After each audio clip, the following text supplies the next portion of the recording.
Sama-sama datang, dibangunkan pada awal pagi, diberikan kembali ruh kepada kita setelah kematian kita di dalam tidur kita, dan diberi kita peluang untuk datang lagi untuk salat berjemaah, salat subuh pada pagi ini. Moga-moga diterima Allah Subhanahu wa taala, dan kita luangkan masa kita untuk mendengar satu hadis daripada baginda Rasulullah sallallahu alaihi wasallam.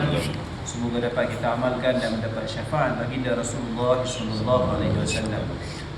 Daripada Sa'id Ibni Amir Al-Ansari berkata bahawa baginda Rasulullah sallallahu alaihi wasallam ditanya, pekerjaan apakah yang paling baik? Baginda menjawab, pekerjaan seseorang yang dilakukan dengan tangannya sendiri dan setiap perniagaan yang baik. Hadis riwayat Baihaqi nombor 1222 merupakan satu hadis sahih riwayat. Setiap kita wajib melakukan usaha dan ikhtiar bekerja mencari nafkah dan perbelanjaan kehidupan. Sumber nafkah hendaklah diperolehi daripada sumber yang halal dan diharuskan syarak.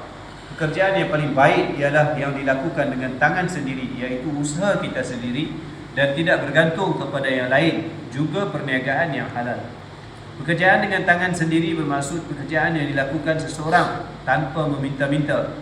Pekerjaan tersebut termasuklah yang menggunakan tulang pak kerat seperti buruh, tukang, operator, juga yang menggunakan kelayakan akademik seperti doktor, guru, pegawai tadbir dan yang lain-lain.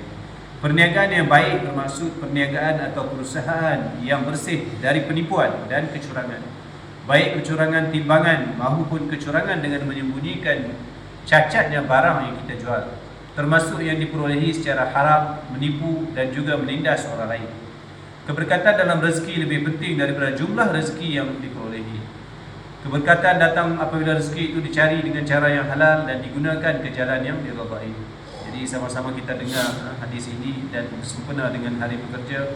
Jadi sama-samalah kita pastikan pekerjaan kita paling baik sehingga mendapat ganjaran di sisi Allah Subhanahu wa taala dan mendapat segala manfaat di dunia dan juga di akhirat.